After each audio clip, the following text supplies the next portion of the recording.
Before you go on, can you tell us about the status of the painting, Lance? Everything's going really, really well. I'm finding that I was going to start a new part today, but I still have malleable paint in this area, and so I thought, look, as long as I have a free model, I may as well just keep perfecting it. I'm really enjoying, as you guys know, my payment for doing this show was I get to keep this painting. So I get a free model, and Rick's already put in about $2,000 worth of free modeling. So I'm basically just noodling this to death to my heart's content. This is your Mona Lisa. This thing next month is going to have its year anniversary. You've never worked on a painting this long. Well, it hasn't been a year. We've been arguing, and it's really been about 2 hours a week. So I don't want people to think I have something to say about the painting. I'm mentally ill or something, that I'm retarded, because I can normally paint faster, but I love noodling on it, so that's what we're doing. I'm just noodling all the little details, and one thing I'm sure of, it may not be my best work, but it will certainly be my most fully detailed. I'm not leaving anything out. I have a thing to say. Okay. Which is, when I look at pictures of pretty ladies on the internet, I don't like pictures that are just of like parts. I like to see the whole person. For some of that is for feminist reasons, which are weird, because there used to be a feminist argument in the 70s that the pictures of just close-up pictures of parts was a metaphorical dismemberment and a further objectification. And I buy that to some extent, but another extent is I'm kind of weirdly OCD and superstitious. And if not everything of a person is in the picture, I'm like, I feel like nervous for the person that they're missing parts. And this painting, I want Lance to get to my left fist and my right forearm and hand, because I'm nervous that I don't have those parts, and I want those parts. You need hands and arms to live. So give me a full body, Lance. All right, I will. We'll just have to keep working on it. But that brings me to my favorite part of this whole thing. Even better than getting the painting is when I get to do this. And I love pulling Rick's pants down. This has nothing to do with you all know my feelings about gay marriage, but I love this part. All right. Okay. Also, before we continue with another topic, I'm curious, Lance Richland. Very gentle. Frida Kahlo is an idol amongst many Latin Americans. How do you feel about her work of art? What is your opinion on Frida Kahlo and her husband, Diego? Well, I'll tell you something very funny about that. Every single Hispanic I've met in my life knows about Frida Kahlo, then some of them know about Diego Rivera. But ironically, the greatest painter of all time was a Hispanic named Jose de Ribera. And he lived in the 17th century. He was a Spaniard. But I wish to God that every Mexican American that I meet would say wonderful things about Jose de Ribera, because he was the Spanish Caravaggio, the Spanish Rembrandt, and he was better than both of them. So that's something to be proud of. As far as Frida Kahlo and Diego Rivera, Diego Rivera was a strange artist in that he tried to combine the techniques he learned in Europe, because he went to the French Academy in Paris when they knew how to teach painting. And he tried to combine it. I can tell, I didn't read this anywhere, I can tell by looking at his work, that he tried to combine it with a sort of indigenous Mexican stylization that you would see in the Aztec and the Mayas artwork, the sculpture. So he's got a sort of a strange quality that I don't think looks that good, to be honest with you. I mean, I think the Aztecs were the Aztecs, and realistic painting is realistic painting, and you don't need to combine them. But beyond that, the other bad thing about Diego Rivera is that a lot of his work is very pro-communist. And it's like, well, look, it's it's dumb to have a bad idea in a painting, but to be famous and have bad ideas that are even worse now than they were at the time. Now his paintings look like Soviet propaganda. Yeah, well, in defense of that, in the 30s when he was painting, right? He was in the 30s, right? Something like that. There were a lot of people who were, a lot more people hadn't realized that, a lot of creative types hadn't realized how bad the Soviet Union was, that it was killing tens of millions of its Right, people. but the least you can expect from an artist is the artist will have insight. Yeah, well, I mean, people were fooled, and a lot of people were commies because it helped them get laid, because commie girls were easier.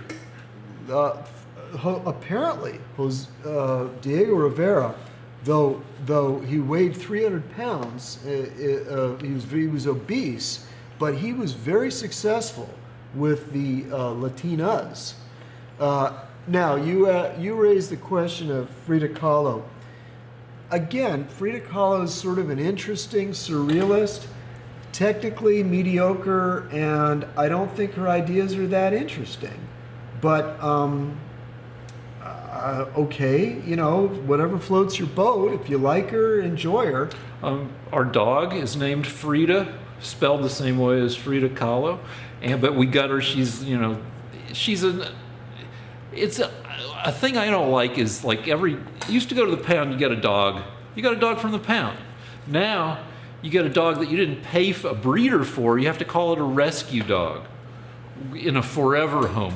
But anyway, we got a dog that was a pre-owned dog, and so we don't even. And she came with the name Frida, and we don't know, if she's named for Frida Kahlo or not. But she has done a lot of decorating around our house, mostly pea stains. That was funny. Thanks. All right. So that's your opinion on Frida Kahlo? Yeah, let's move on to the future again, since we're at the beginning of the year, but like 100 years from now. Are we running out of time? No, I'm saying, can we go with the past in terms of you wanted to talk about the Constitution? Yeah, well, the past and the future. It's like, the Constitution is not a friction-free document. You have the Federalists. What do you call the people who strict interpretation people? Textualists, or like Scalia, and then the people who think that the Constitution should be subject to reinterpretation based on living and breathing on changes that have happened since 1789. And I just have to ask, what the hell happens? Can we still have a country 80, 100 years from now when things are super weird? And, will we haven't had a successful constitutional amendment since, I think, the 70s. And I think the last one was kind of a procedural thing. It didn't free the slaves or anything. It was something pretty minor. Very firm. It's very firm. Usually when he feels like he's tough. If you want to make it creepy, you have to say, "Do those pants come off?"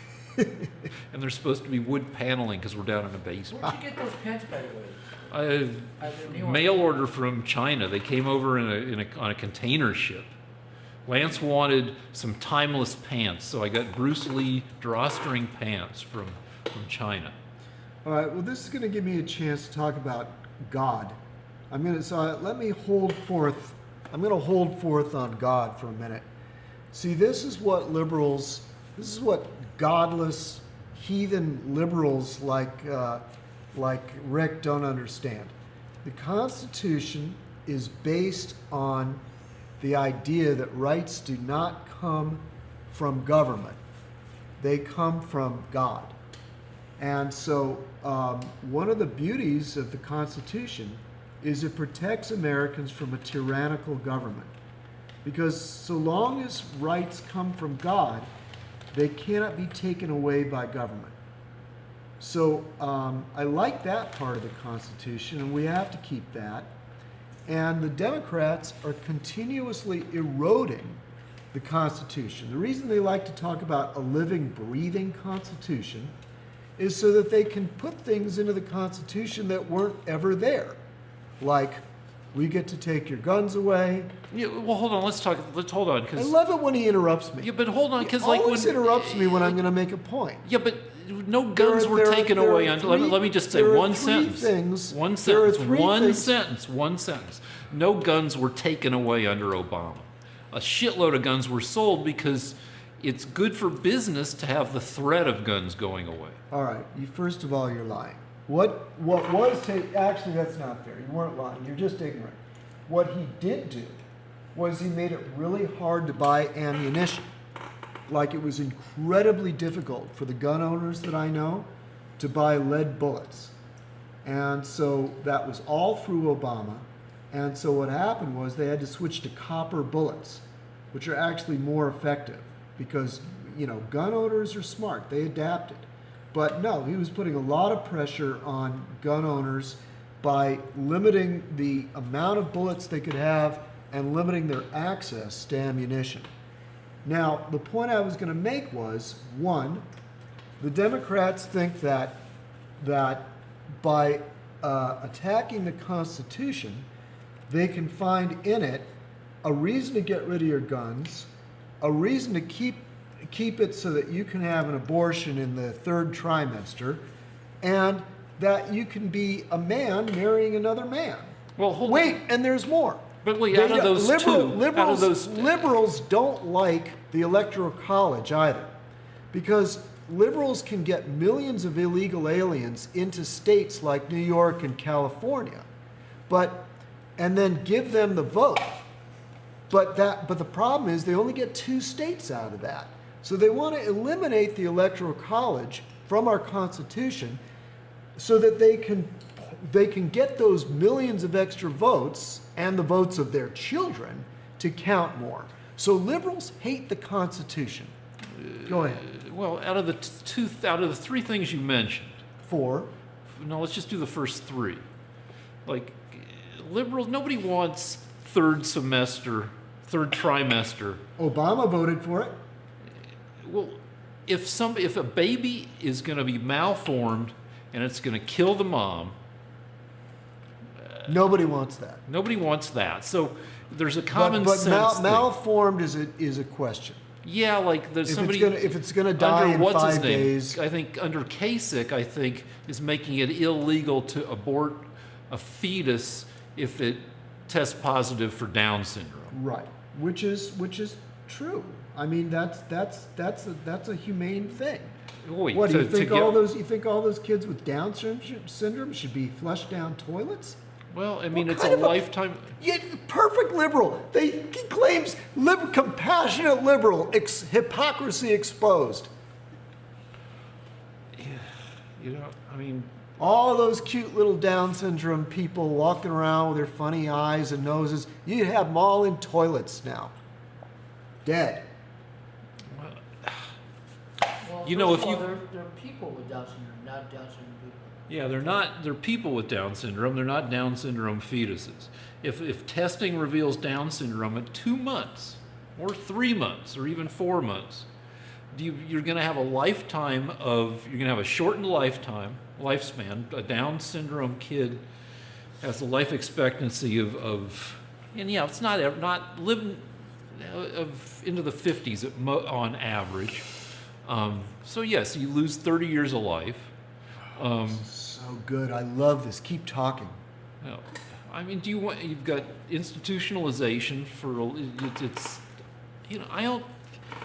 finding out at 2 months that you got a Down syndrome kid, I think, you should be allowed, it shouldn't be illegal to get rid of that kid, of that fetus. Well, actually, unfortunately, I do believe you should be able to have an abortion in the first trimester. But I don't think having a Down syndrome child is enough of a reason.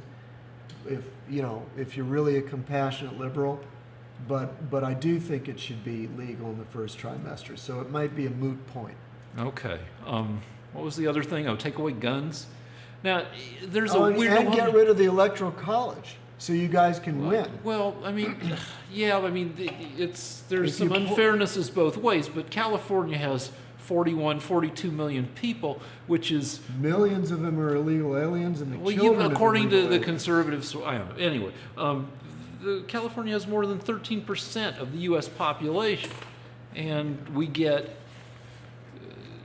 2% of the senators. 1/50. So now you're against the upper house of the Congress? Well, I'm just saying that You're against having a Senate? no, but I am saying that the Electoral College is something that seems to be rectifiable. All right, let's go over. We're going to Let's have not- let's not, no 'cause- electoral college, no Senate. No, I didn't say that. Abort those Down syndrome babies. Take away those guns. But let Gay me talk. marriage. Let's talk about guns. God, how I love compassionate liberals. They've got plans for all of us. The taking away of guns. Now, liberals like to say, I'm a hunter like everybody else. Hillary says she likes to shoot a gun. And a lot of liberals probably do like shooting guns. It's fun to shoot guns. I got so excited the first time I held a gun that I shot myself in the knee. Fortunately, it was a BB gun, and I didn't seriously injure myself. Okay. But liberals like to say, Democrats like to say, yeah, that they're not gun takers, and they show themselves shooting. But yeah, in the back of their minds, they would like all sorts of more regulations, and so there's this little bit of hypocrisy on that side of things. But in terms of actually taking guns, it just does. I mean, the number of guns owned by Americans increased during the 8 years that Obama was president by. Yeah, because they ran out and got guns. Yeah. They thought he was going to take them. Yeah, but he did. Nobody took the frickin' guns. He would have. But the NRA I mean, if stokes. you guys keep winning, that'll be something you'll do. Not so much. We're not going to have like an Australian style roundup of guns. And even if we did, it wouldn't work because for 330 million Americans, there are something like, and it's hard to count them because, but there are an estimated 385 or 390 million guns out there. Yeah, okay. You can't round them up. The only thing to do is, and it sounds dumb now, it'll sound less dumb 80 years from now, is to make people bulletproof because you can resurrect people who get their brains blown out. But no, the guns aren't going to be taken away. They're a semi-intractable problem, though. Anyway, next thing. We're done for this segment. Well, maybe we'll come back. Maybe we won't. I don't know. We've kind of run out of stuff.